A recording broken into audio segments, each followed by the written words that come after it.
Voilà, donc là, en principe, vous devez, accepter et puis, voilà, restez bien sur mute et puis on se reparle, à la fin et puis de toute façon, je suis là pour, t'interpeller quand il y a des questions. Alors, par contre, je ne peux pas partager l'écran, donc, Bah, non, parce qu'il enfin, faut que j'arrête le partage. Voilà, ça ah y est. oui, OK, d'accord. Super. Voilà Alors, et hop, moi, j'enlève la vidéo, on n'a pas besoin de me voir. donc voilà et voilà. C'est bon, c'est parti, on est bien. Désolée, c'était un petit coup de stress, juste avant d'arriver. Enfin, ça fait, 1 heure que je me bats avec mon wifi. Et donc là, c'est bon. Donc aujourd'hui, je vais vous parler de la communauté, en fait, de quand on est entrepreneur et qu'on souhaite développer sa communauté pour son entreprise. Alors ça, c'est orienté entrepreneur, mais c'est valable aussi si vous êtes salarié et que vous souhaitez voilà, accompagner, mettre en place une communauté dans votre, enfin, voilà, dans votre job. Moi, je me présente rapidement. Je suis partnership manager chez Germinal.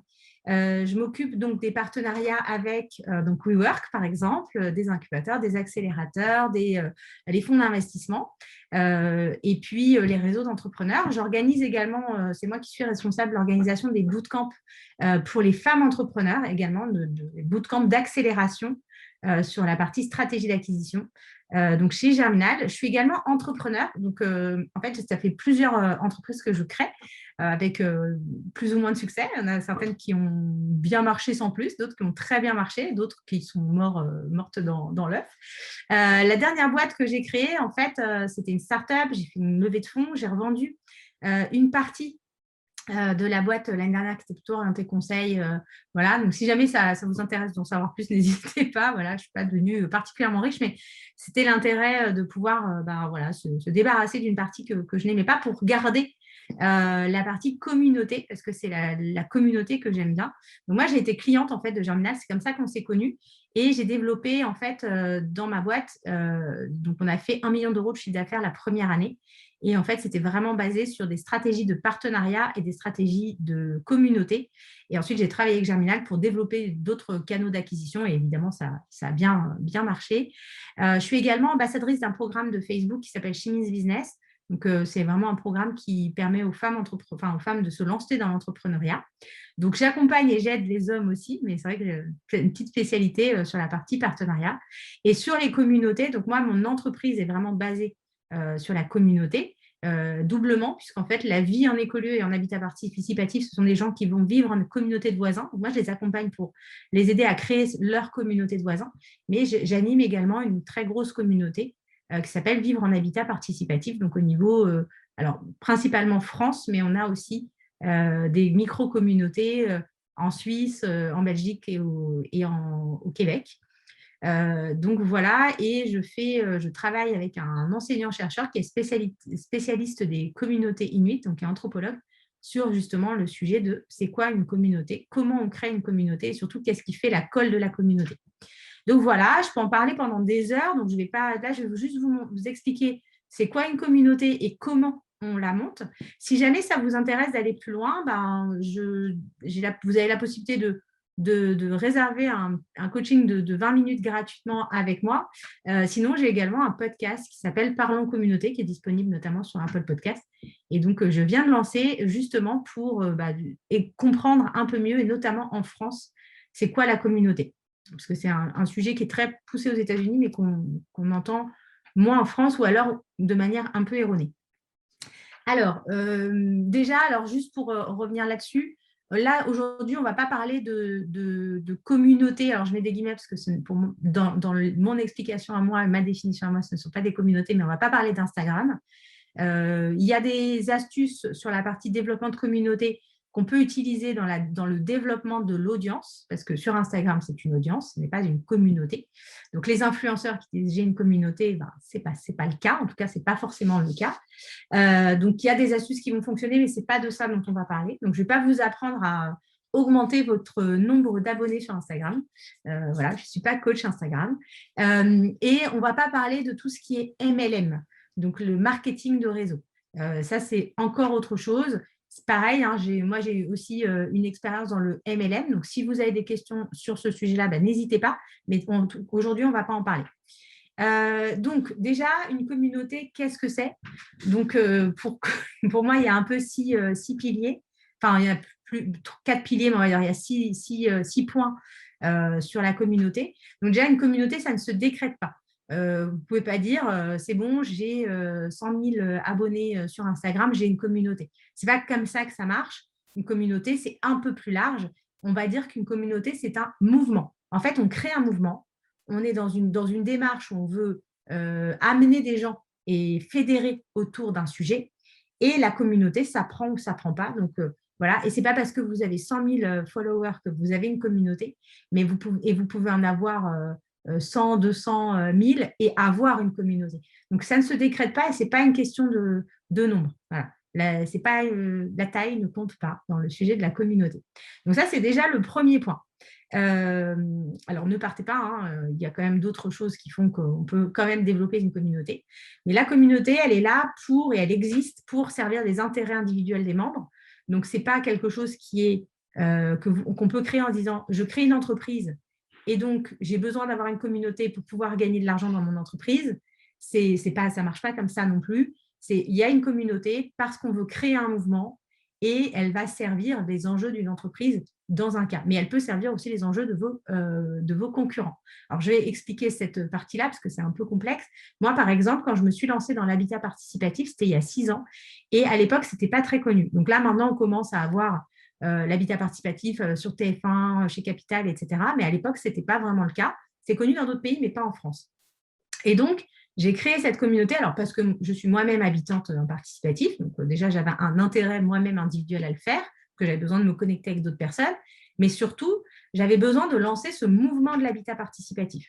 Donc, par exemple, hier, j'avais rendez-vous avec un élu, une mairie, et qui me dit, oui, l'habitat participatif, etc., c'est pas grand-chose. Et je lui dis, bah voilà, il y a quand même une communauté importante, il y a un mouvement qui s'est créé autour de l'habitat participatif, et donc ça montre que ça compte.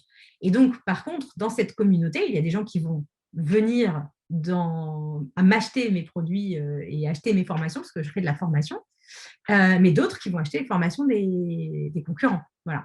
Donc, la communauté, elle est là pour servir les intérêts individuels de vos membres, mais elle est là aussi pour porter un mouvement. Donc, il faut vraiment, je fais ce geste-là, mais c'est parce qu'en fait, il faut vraiment initier ce mouvement-là et faire en sorte, par exemple, moi, je voulais que l'habitat participatif soit connu en France. Donc, pour que ce soit connu, il fallait qu'on soit nombreux et il fallait qu'on montre qu'on existait. Voilà. Donc, juste pour vous expliquer en quoi la communauté peut être intéressante ou pas. Donc, c'est à vous de voir aussi en fonction de vos enjeux. Les membres doivent avoir une reconnaissance sociale à partir d'une communauté. Donc, ils doivent être vraiment, ils doivent porter le fait d'être dans la communauté. Donc, les gens qui sont dans la communauté de l'habitat participatif, ils ont une certaine reconnaissance sociale. Ce sont des gens qui vont être écologistes, dans la façon de construire. Ce sont des gens qui vont avoir une autre manière d'envisager la gouvernance, etc. Enfin, je ne vais pas vous détailler le jargon, mais en gros, les membres de la communauté de l'habitat participatif ont une certaine reconnaissance sociale. D'ailleurs, certains, notamment certains ambassadeurs, sont devenus des professionnels de l'habitat participatif, alors qu'ils n'étaient pas du tout au démarrage. La base de la communauté, c'est le partage de la vision commune. Bon, ça ressemble beaucoup à ce qu'on fait quand on développe une start-up, on travaille sur nos valeurs, etc. Et puis, le leader de la communauté, il a une vision et il donne, enfin, le leader, c'est-à-dire le CEO d'une start-up, il a une vision et il doit porter tout le monde vers cette vision. Ben là, c'est la même chose. La personne, alors, il n'y a pas, au démarrage, il y a un leader de communauté, entre guillemets, donc ce que moi j'appelle le community designer. C'est un nouveau métier, mais qui est vraiment intéressant à voir dans l'évolution. Il va avoir une vision, il va lancer un mouvement, il y a une communauté qui se crée, et lui, il a une vision et il amène tout le monde avec cette vision. Et à un moment donné, la communauté, elle va être dans ce partage de vision et le leader ne va devenir qu'un membre de cette communauté. Donc, il faut aussi accepter à un moment donné, quand on crée une communauté, de perdre un peu le contrôle. Et ensuite, la communauté, elle a des règles communes. Hein, c'est pas une anarchie. Il y a des règles, il y a des rôles attribués. Alors ça veut dire quelque chose de très simple. C'est que, en fait, tout le monde ne peut pas être dans la communauté. Une communauté, on peut être dans plusieurs communautés, mais parfois, Si on ne respecte pas les règles, eh bien, on n'est plus dans la communauté, on est en dehors de la communauté. Et ça, c'est quelque chose d'important parce que ça veut dire que quand on développe une communauté, quand on design une communauté, on doit avoir des règles qui soient connues de tous, on doit avoir une raison d'être, on doit avoir des valeurs qui sont connues de tous. Et si une personne ne respecte pas ces règles, eh bien, il faut la sortir de la communauté parce qu'il y a un risque de mettre en danger le groupe au total si une personne ne respecte pas les règles. Alors, ça, c'est vraiment la logique. Donc, attention de ne pas avoir de pensée extrémiste, parce que souvent, ça peut amener justement au sujet d'extrémisme. Et c'est pour ça que le sujet de la communauté a si mauvaise presse en France, c'est parce qu'on a tout de suite une vision très extrémiste des choses. Ce n'est pas parce que tu ne peux pas rentrer dans ma communauté que je ne peux pas parler avec toi. Ce n'est pas parce que tu ne peux pas être dans la communauté que tu ne peux pas en créer une autre à côté qui est dans le même sujet, mais qui aura des valeurs différentes ou des règles différentes. Et on peut tout à fait interagir ensemble. Moi, aujourd'hui, j'ai ma communauté, alors qui est la plus grosse en France en habitat participatif. Il y en a d'autres qui se sont créés et on travaille ensemble, on fait des choses ensemble. Mais simplement, voilà, il y a des règles, il faut les mettre en œuvre et puis on peut ne pas s'y retrouver. Pensez au réseau, par exemple, auquel vous participez.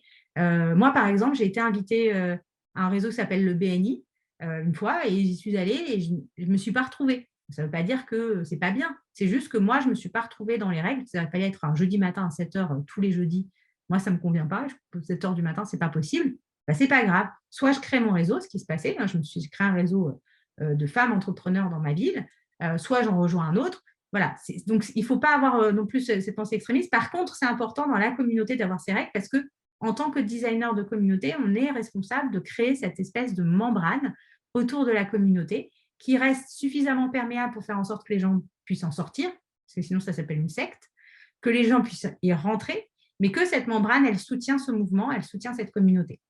Et puis le dernier point, c'est vraiment quand on va créer une communauté, donc surtout ceux qui se disent, tiens, moi je vais créer une communauté pour ma boîte ou voilà, dans un intérêt lucratif, il faut savoir pourquoi vous le faites et mesurer les résultats. Parce que là, il y a vraiment deux manières de faire. Donc là, je vais vous donner deux exemples. Moi, j'ai créé ma communauté avant d'en faire un business. Voilà, mais parce qu'au départ, ce n'était pas du tout dans un but lucratif, c'est juste parce que moi, j'avais cette problématique, j'avais rencontré cette problématique, j'ai créé la communauté, puis bon, j'ai fini par en faire une entreprise. Chez Germinal, on a créé un business, donc c'est l'antichambre avec la formation. On a des clients qui sont dans l'antichambre, on a un Slack, les gens échangent, etc. Et on s'est dit, tiens, ça peut en faire une communauté. Et donc, on l'a fait plutôt dans l'autre sens. Et aujourd'hui, notre communauté n'est pas là pour faire de l'acquisition, mais on en parlera juste après. Elle a un autre objectif chez Germinal. Donc, ces deux communautés, on va dire, qui n'ont pas la même taille, qui n'ont pas le même objectif, etc., mais surtout qui n'ont pas le même sens. Moi, dans ma communauté, je vais faire de l'acquisition. Les gens qui sont dans la communauté vont être des potentiels clients à moi. Alors que chez Germinal, ils sont déjà clients. Donc, on ne va pas leur revendre d'autres choses. C'est pour un autre objectif.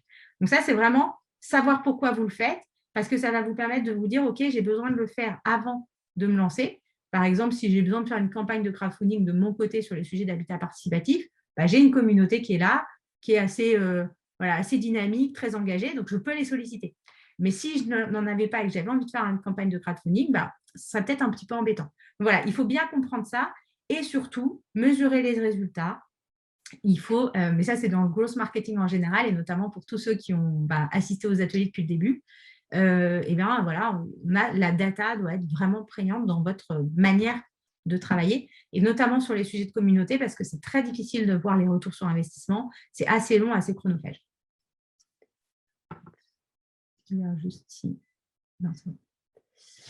Alors, ensuite, pourquoi? Alors, j'ai mis sur Facebook. Bon. Pourquoi créer une communauté? Moi, je l'ai fait sur Facebook, mais il n'y a pas que sur Facebook.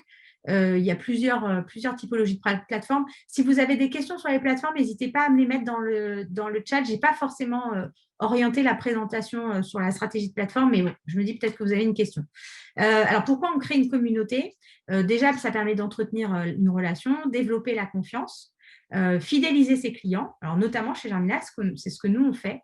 La communauté, elle arrive après parce qu'on s'est rendu compte que les gens en avaient besoin, que nos clients en avaient besoin. Et puis surtout, ça nous permet de fidéliser, ça nous permet aussi de faire en sorte que les gens de notre communauté, nos clients, fassent des recommandations. Et ça, en termes de recommandations, vous voyez, 92% des clients font confiance aux recommandations. Moi, personnellement, je n'achète que comme ça, mais bon, parce que j'ai un petit biais communautaire, on va dire, mais je n'achète quasiment que sur recommandation. Et donc, vous voyez, il y a quand même un gros impact. Donc, ça peut vous aider dans votre stratégie d'acquisition quand on parle du framework art, notamment sur la partie recommandation. Alors après, il y a 2 manières de faire. On peut soit créer la sienne, soit en rejoindre une existante. D'ailleurs, ce n'est pas soit ou soit, hein. Moi, je vous conseille de faire les deux. On va rejoindre une communauté existante parce que c'est plus rapide. Vous n'avez pas besoin, enfin, les gens sont déjà engagés, vous n'avez pas besoin de mettre trop d'huile de coude au démarrage. Par contre, c'est compliqué parce que vous n'avez pas maîtrisé la concurrence, le contenu. Vous pouvez tomber dans une communauté qui n'a pas des règles bien définies. Puis du coup, notamment sur Facebook, ça peut vite devenir le bazar avec les dérives communautaires qu'on peut imaginer. Ou alors créer la sienne. Et donc, moi, je vous conseille de rejoindre des communautés existantes et de créer la vôtre en parallèle. Parce que là, vous allez pouvoir vraiment maîtriser votre contenu, vous allez maîtriser la vision. Ça, c'est important quand on crée une communauté. Vous pouvez maîtriser la concurrence. Moi, ça arrive que, notamment sur mon groupe Facebook, qui est notre plateforme d'échange pour le moment, en fait, je refuse des posts de certains concurrents parce que voilà, ils arrivent quand moi, je poste, par exemple, une nouvelle… voilà, je fais de l'acquisition sur ma communauté, eh bien, je peux me dire, non, en fait, je ne vais pas accepter ce post aujourd'hui parce que ça va faire de la concurrence directe à mon post et moi, je veux gagner en visibilité sur mon post. Bon, c'est un peu dictatorial, mais bon, comme ça, après tout, c'est mon groupe. Et l'inconvénient, c'est que ça prend du temps. Déjà, ça demande du temps parce que c'est comme les stratégies de médias, social media, il faut poster du contenu, il faut être présent, il faut répondre aux commentaires, etc. Surtout au début. Et en fait, quand ça prend, c'est bien parce que du coup, on peut prendre, comme je vous ai dit, il faut accepter de perdre le contrôle parce qu'à un moment donné, les membres prennent le relais, les ambassadeurs prennent le relais. Donc, du coup, on a moins besoin d'être présent. Mais des fois, ça ne prend pas. Et alors là, c'est un peu embêtant parce que voilà, c'est une espèce de réseau, mais qui n'est pas tout à fait, voilà, qui n'est pas engagé. Donc, il y a un petit travail à faire là-dessus. Mais en tout cas, voilà, sachez que vous avez des avantages et des inconvénients. Moi, je vous conseille d'avoir les deux. Si vous voulez, par exemple, avoir des informations sur les problématiques de vos clients, des feedbacks, ce genre de choses, ça peut être intéressant de rejoindre des communautés existantes parce que vous allez vraiment voir les problématiques qui sont partagées dans ces groupes-là. Et puis, d'avoir la sienne, ça permet aussi d'avoir justement des feedbacks directs sur ce qu'on vous propose et puis d'avoir une communauté qui est là aussi pour soutenir.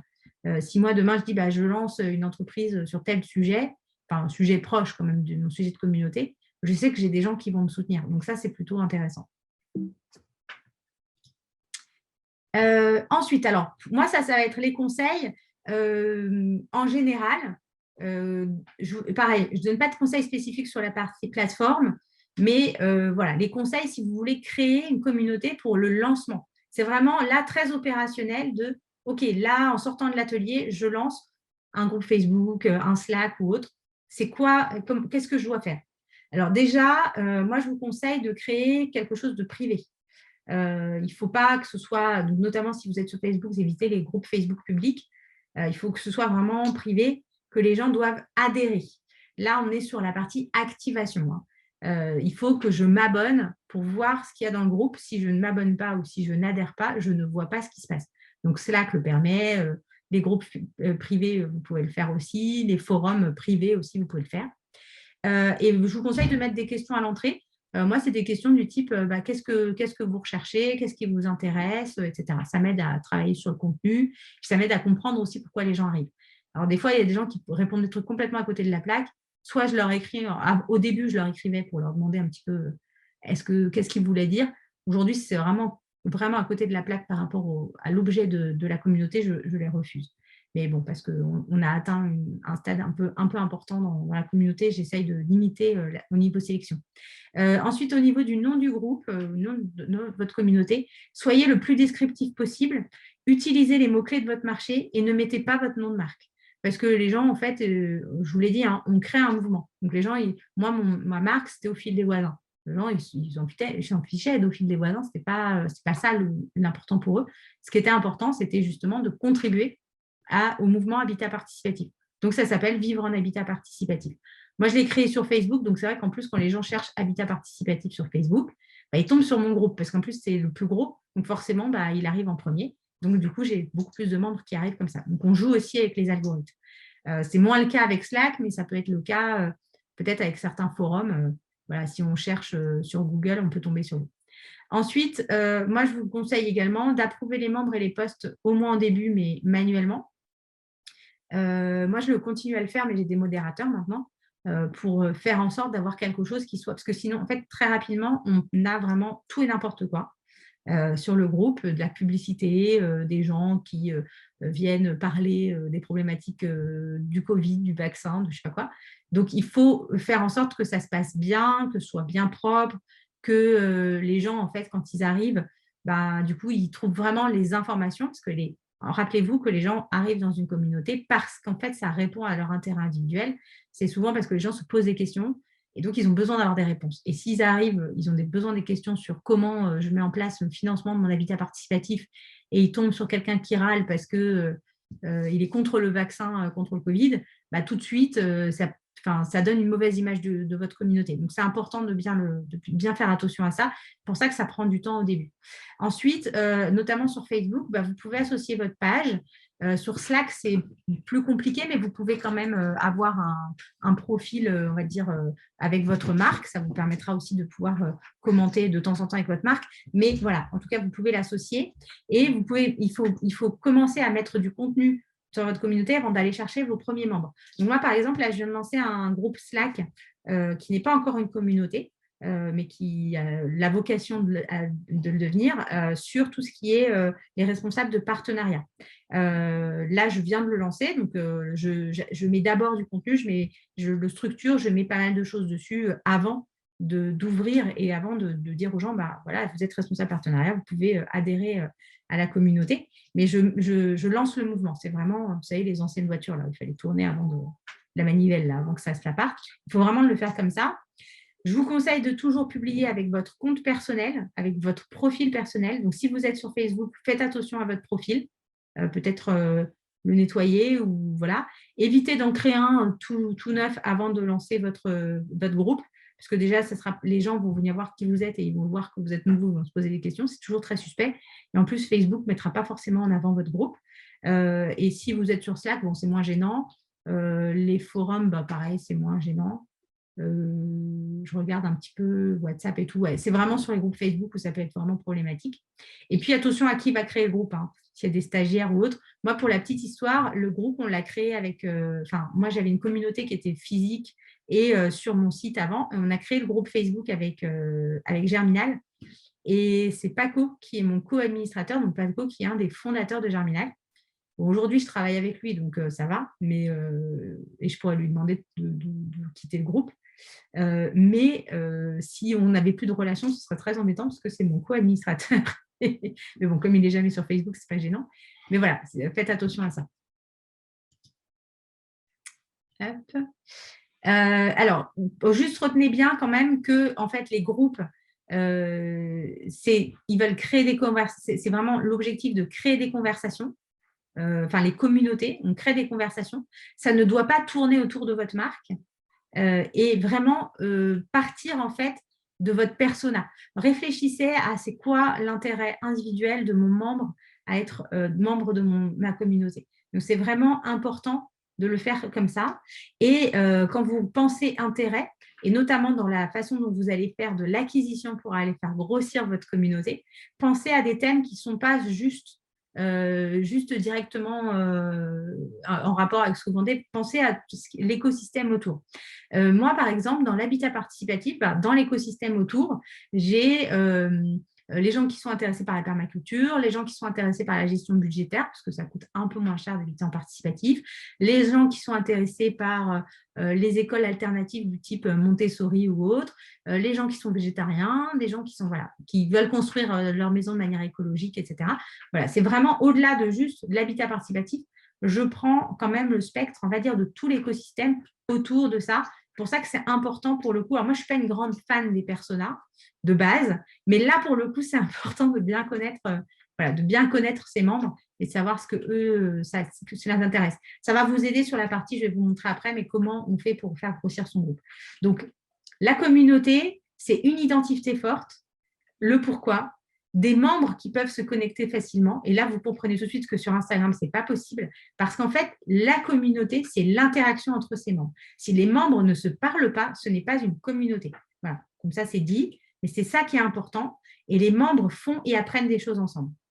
Donc, par exemple, sur Slack, là, j'ai discuté dans le cadre du podcast avec Benjamin, qui est un des cofondateurs de Germinal et qui est vraiment très, très porté sur la communauté. C'est lui qui a lancé la communauté Growth France sur Slack.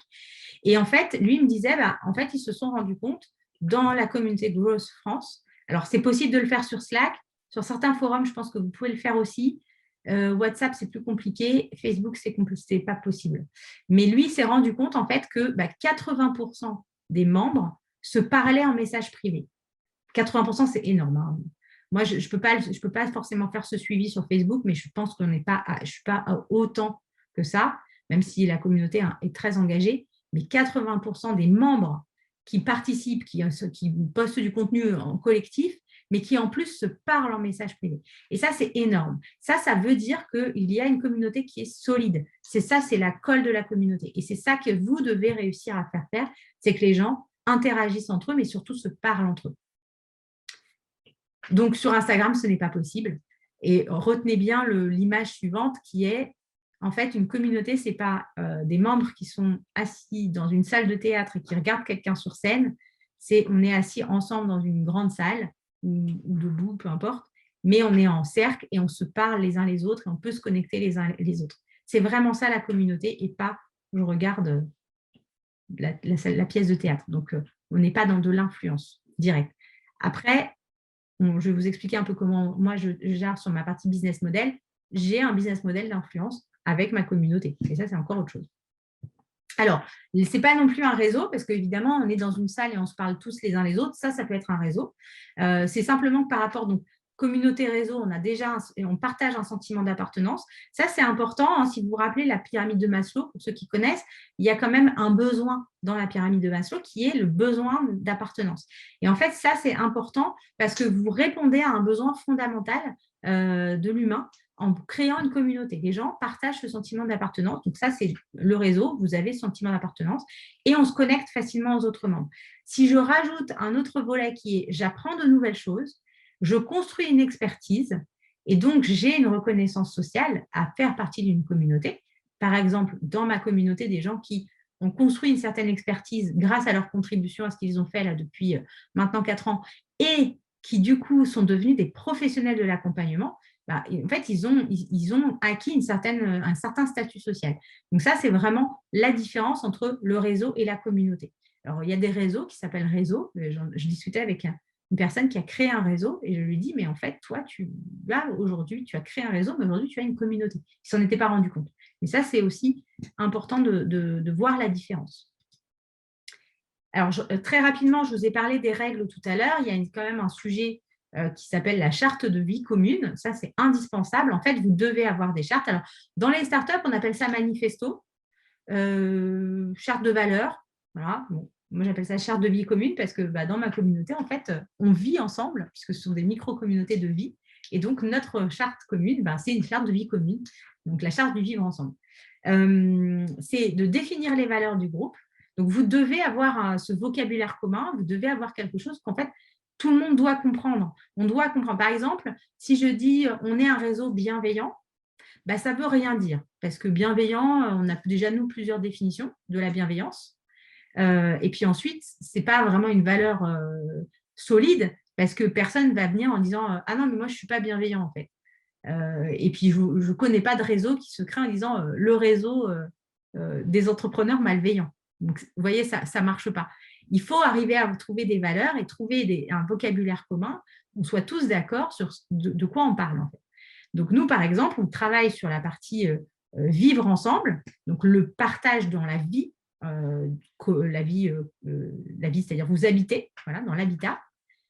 En fait, c'est tout à fait acceptable que quelqu'un nous dise « Ah non, non, moi, je ne peux pas vivre comme ça, je ne peux pas partager des espaces avec mes voisins, j'ai besoin d'avoir mon espace à moi. » D'ailleurs, il y en a plein qui le disent. Hein. Donc, c'est tout à fait acceptable. Ce n'est pas parce que tu dis « Je ne veux pas partager des espaces avec mes voisins » que tu es une mauvaise personne. Donc, c'est pas je veux reprendre un exemple un peu extrême qui est notre valeur, c'est l'honnêteté. Oui, mais bon, a priori, je ne vais pas dire ma valeur, c'est la malhonnêteté. Voilà. Par contre, il y a des valeurs qui peuvent être, vous voyez, on peut le prendre dans les deux sens, positif ou négatif, entre guillemets, et ça marche dans les deux sens. On peut dire, moi, j'ai une valeur argent très forte parce que je veux gagner de l'argent. Ce n'est pas négatif, en fait, de vouloir gagner de l'argent. Mais on peut avoir aussi une valeur argent en disant, bah, nous, en fait, on veut vivre sans argent. Et ça, ce n'est pas négatif non plus. Donc ça, c'est important de bien définir ça. Ça va contribuer, en fait, à la solidité de votre communauté. Ça va permettre de faire grossir et surtout à la rétention. Parce qu'en fait, la communauté, le sujet est quand même dans la rétention.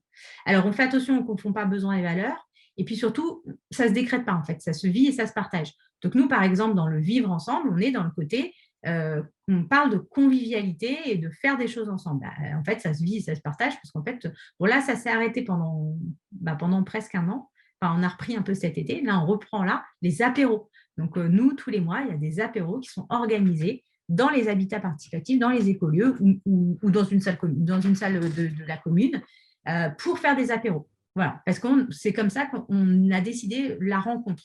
La rencontre vis-à-vis des autres, bah, elle se fait par les apéros. Mais ça, c'est moi. Hein. C'est moi qui l'ai lancé comme ça. Mais quelqu'un pourrait se dire, bah, en fait, la rencontre, elle se fait en allant faire des marathons, par exemple.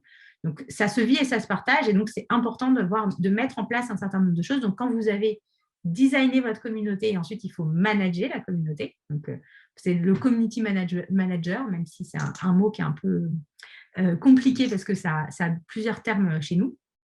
Mais c'est ça, c'est qu'est-ce qu'on met en place pour faire vivre et faire partager en fait ces valeurs.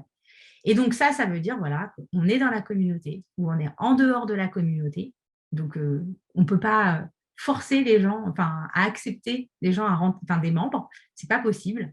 Par contre, ça ne veut pas dire qu'on met des frontières. Hein. C'est vraiment important. Ça ne veut pas dire qu'on ne peut pas se parler entre communautés. Ça ne veut pas dire qu'on ne peut pas faire des choses ensemble. Donc ne pas hésiter notamment. Alors souvent, là, on est entre entrepreneurs, enfin, il y a des entrepreneurs, mais de se dire que, bah oui, mais si je vais parler avec eux, c'est mes concurrents, du coup, c'est compliqué, etc. Il faut essayer d'aller un petit peu au-delà de ça. Moi, il y a des activités que je fais avec mes concurrents. Voilà. On a des apéros qu'on fait avec mes concurrents. Voilà. C'est parce que la communauté veut le faire de cette manière-là et ça permet de faire grandir le mouvement. Donc, il faut aussi se dire qu'on est dans la communauté, en dehors de la communauté, mais les communautés peuvent se parler entre elles. Je regarde si jamais. OK, pas de questions. Alors, là, la slide. Alors, je suis désolée, hein, mes slides sont très moches, mais je ne suis pas du tout designer. Donc, je fais des slides pas terribles. C'est juste pour vous montrer un petit peu la méthodologie. Donc, déjà, là, en fait, ce que j'ai fait, moi, quand j'ai voulu lancer mon groupe, donc là, je parle de Facebook, mais c'est valable pour d'autres, hein, mais moi, je l'ai fait sur Facebook, c'est qu'en fait, j'ai été listée sur un Google Sheet tous les groupes Facebook par thématique, donc qui sont dans l'écosystème, on va dire, de l'habitat participatif. J'ai listé tous les groupes. Et à côté de ça, j'ai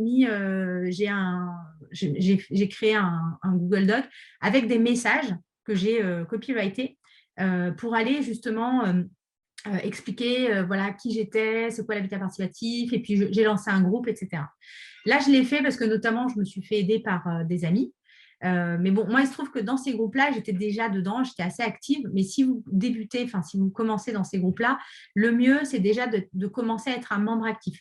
Donc, il faut répondre aux commentaires, il faut poster de temps en temps, il faut être… Voilà, c'est pour ça que je vous dis, c'est pas soit je suis dans une communauté existante, soit je crée la mienne.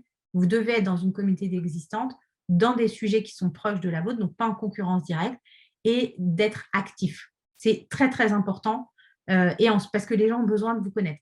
Moi, je suis dans une communauté, alors je ne vous dirai pas laquelle, parce il faut un petit peu de confidentialité, mais en fait, je suis membre d'une communauté.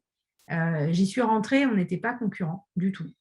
Et il se trouve qu'aujourd'hui, on devient concurrent. Voilà, c'est comme ça, puisque leurs activités ont évolué, les miennes aussi. Puis du coup, voilà, on est en concurrence aujourd'hui. Moi, je suis membre de cette communauté et je suis une membre très active de cette communauté.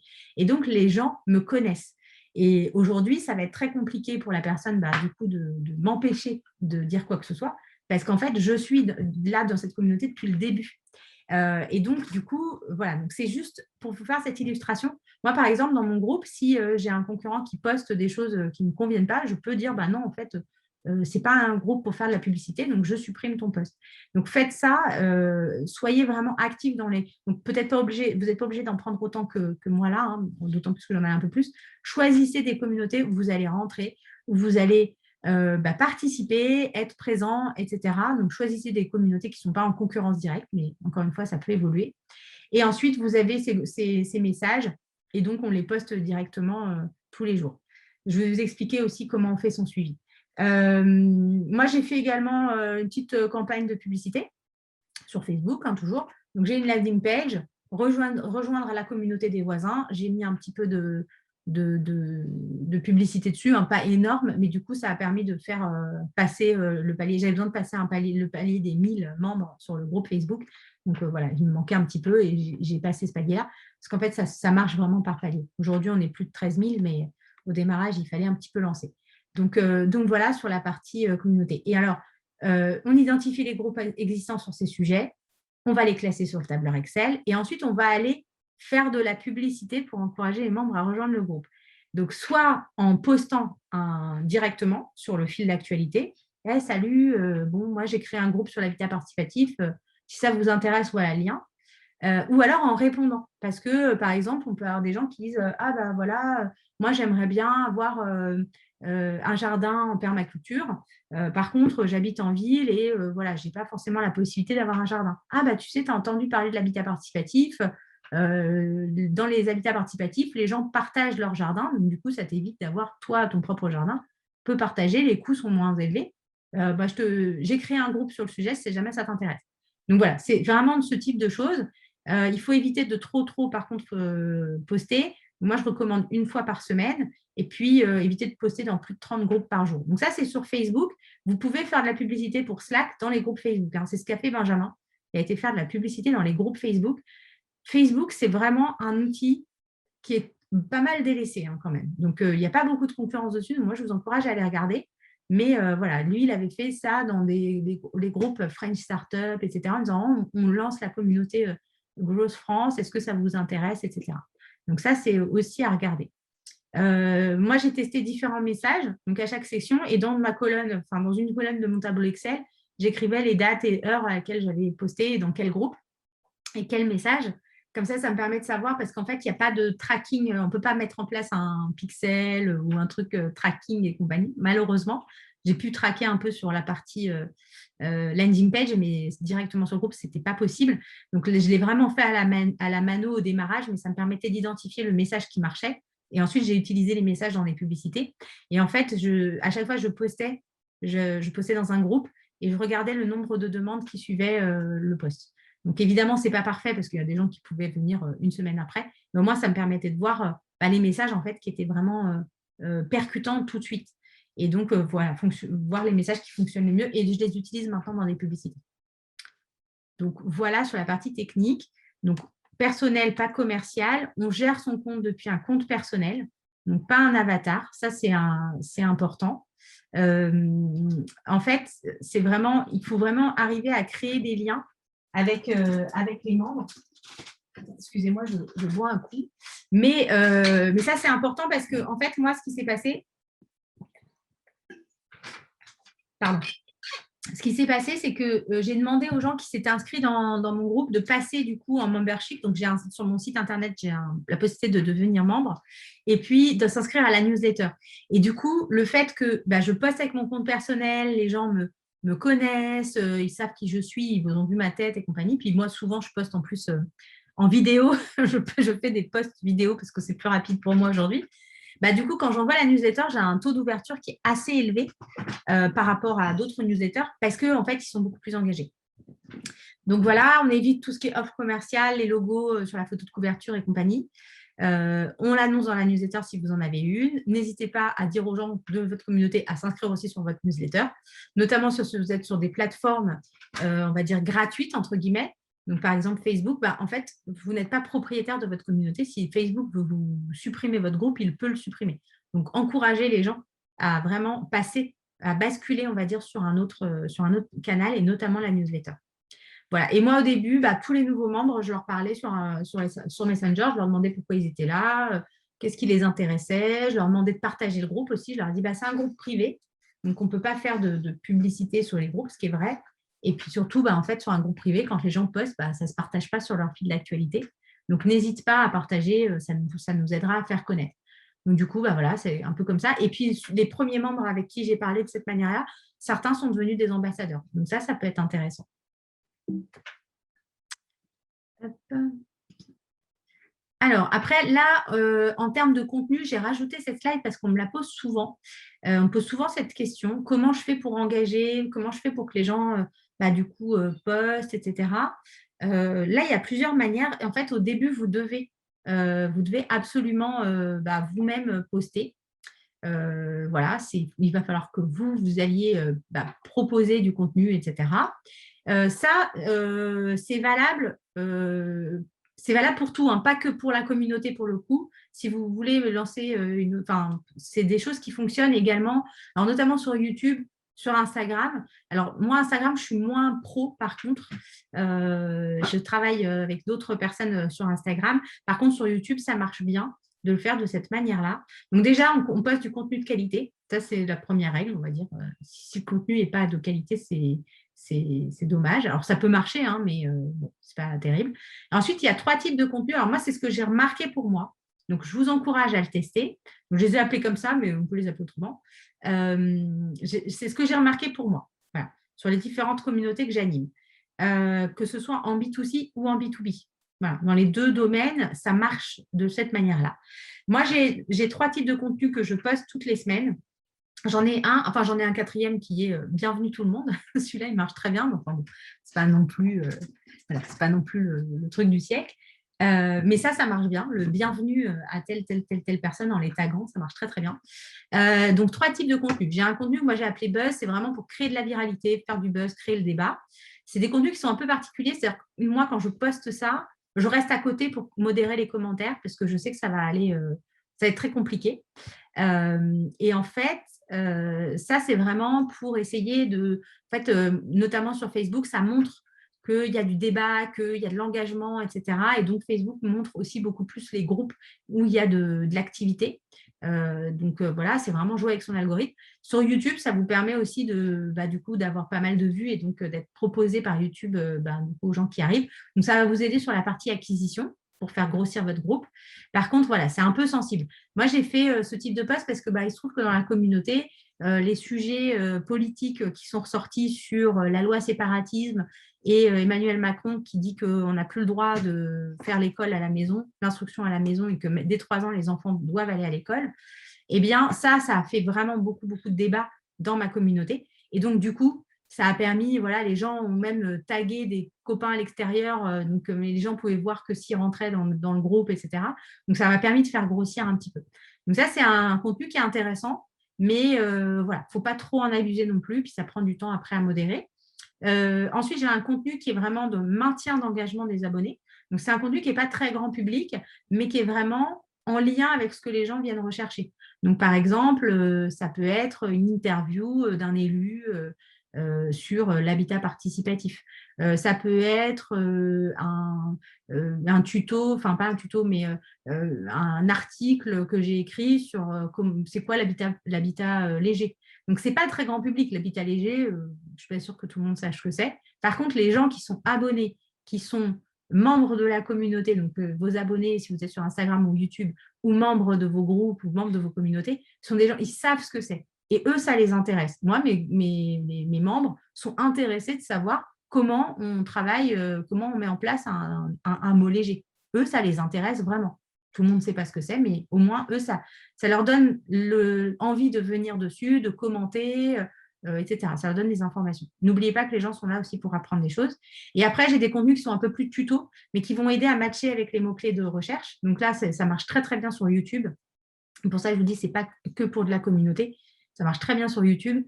Mais du coup, moi, j'ai des gens qui vont, par exemple, taper comment je finance mon habitat participatif. Bon, voilà, c'est du tuto, c'est très simple, mais ça matche complètement avec les mots-clés de recherche. Les gens cherchent à savoir comment financer son habitat participatif, donc forcément, ils tombent dessus. Ensuite, en termes de stratégie, moi, ce que je vous conseille, c'est d'avoir un réseau public et ouvert. Donc, ce n'est pas de la communauté au sens strict, mais ça aide à faire son acquisition. Donc, Instagram, YouTube, podcast et compagnie. Un réseau semi-privé. Donc, c'est par exemple un groupe Facebook privé. Pour moi, c'est un réseau semi-privé, c'est-à-dire que c'est sur une plateforme publique, mais vous l'avez fermé. Donc, les gens ne peuvent y accéder que s'ils s'abonnent, mais voilà, ils peuvent y accéder. Ils peuvent le trouver, etc. et un réseau privé. Donc là, ça peut être un groupe Facebook secret, ça peut être un Slack, ça peut être un forum privé, ça peut être un membership, ça peut être… voilà, il y a des plateformes spécifiques où on prend l'abonnement, enfin, c'est un membership pour pouvoir rentrer dans la communauté. Et c'est vraiment sur le dernier réseau, en fait, qu'on peut espérer faire du revenu, sur la partie privée. Sur le semi-privé, on peut faire du revenu si on fait de l'influence. Donc, c'est ce que je vous disais tout à l'heure. Moi, aujourd'hui, j'ai un peu de revenus sur le fait que les gens me sollicitent dans le domaine de l'influence, pour faire de l'influence. Donc là, on est un peu en dehors de la communauté. Et alors, ils me sollicitent sur mon réseau semi-privé, non pas sur mes réseaux publics et ouverts. Je ne suis pas une pro des réseaux publics et ouverts, mais plutôt de tout le reste. Mais voilà, en fait, ils me sollicitent et comme j'ai une communauté, des groupes qui sont très, très engagés, du coup, ça permet de faire de l'influence. Mais on ne va pas forcément parler de ça là aujourd'hui. Là, c'est vraiment sur le dernier, en fait, que vous allez pouvoir vendre votre produit, donner de l'abonnement. Voilà, ça va être vraiment cette partie-là. Donc, on est vraiment dans cet entonnoir-là.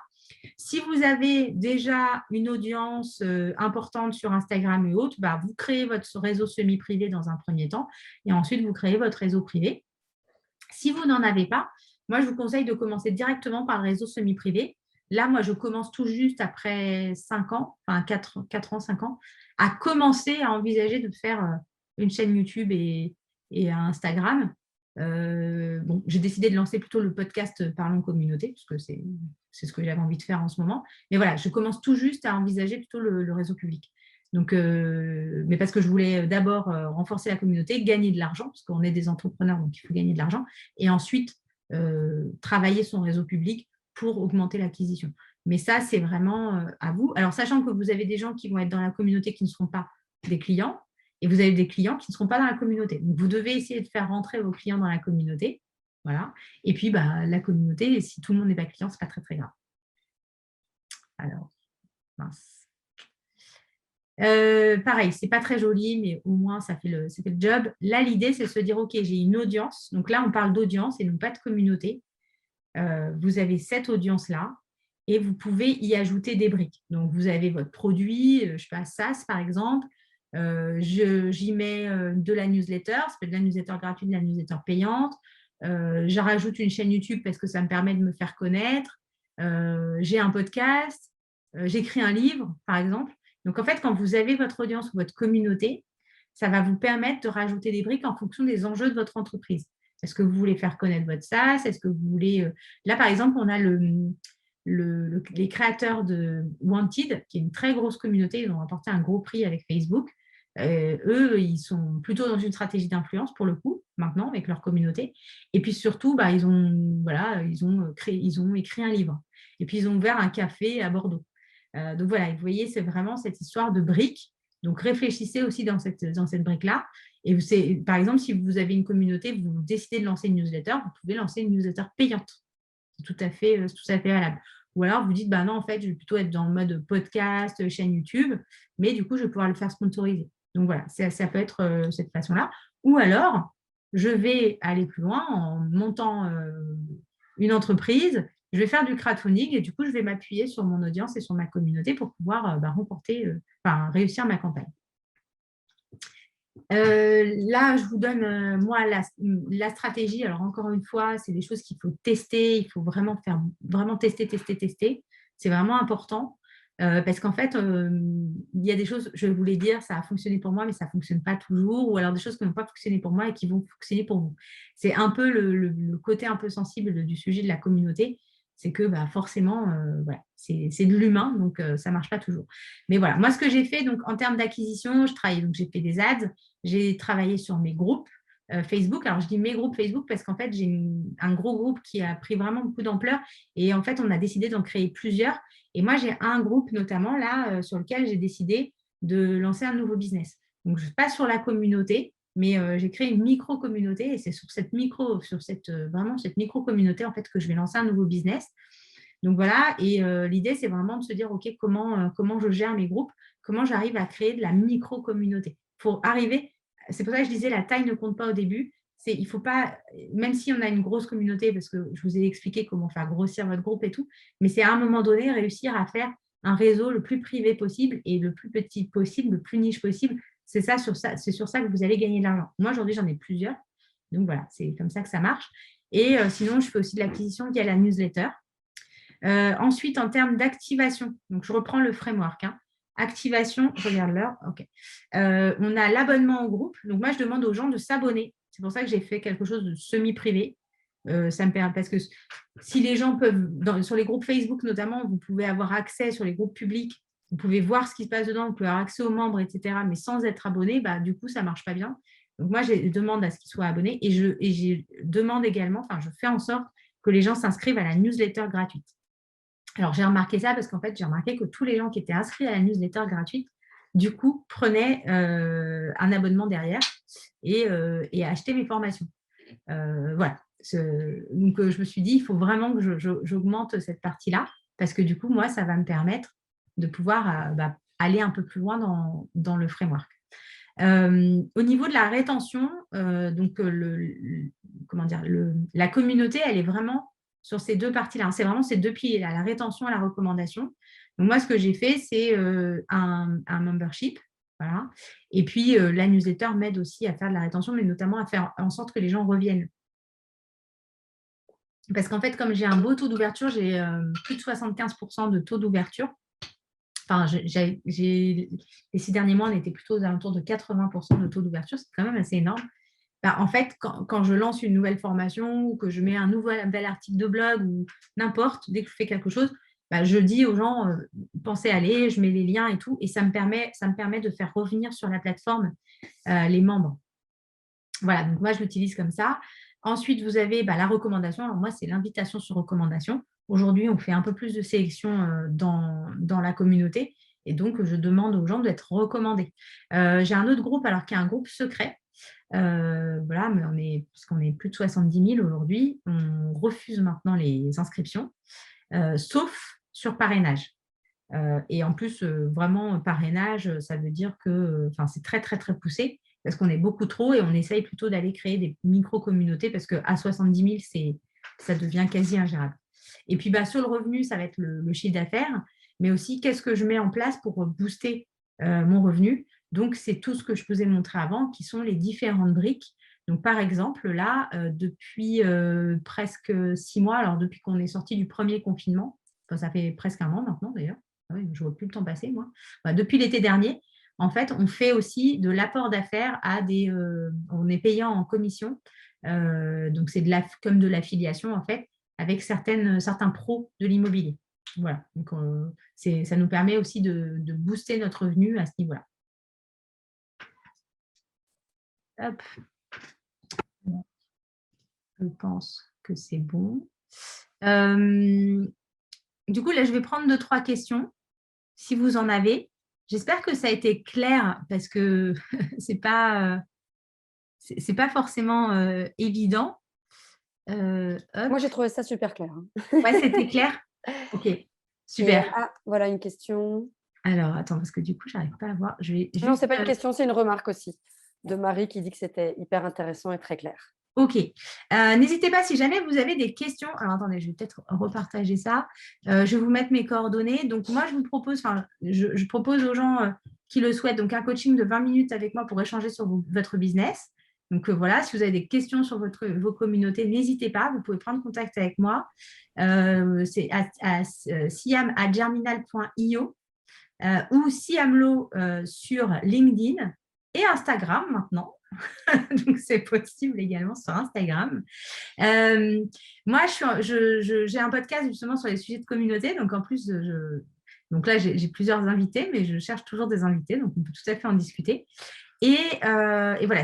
Et puis, et nous, la semaine prochaine, pour le coup, on lance le prochain programme, enfin, la prochaine série de webinaires est consacrée cette fois-ci à la plateforme de marque.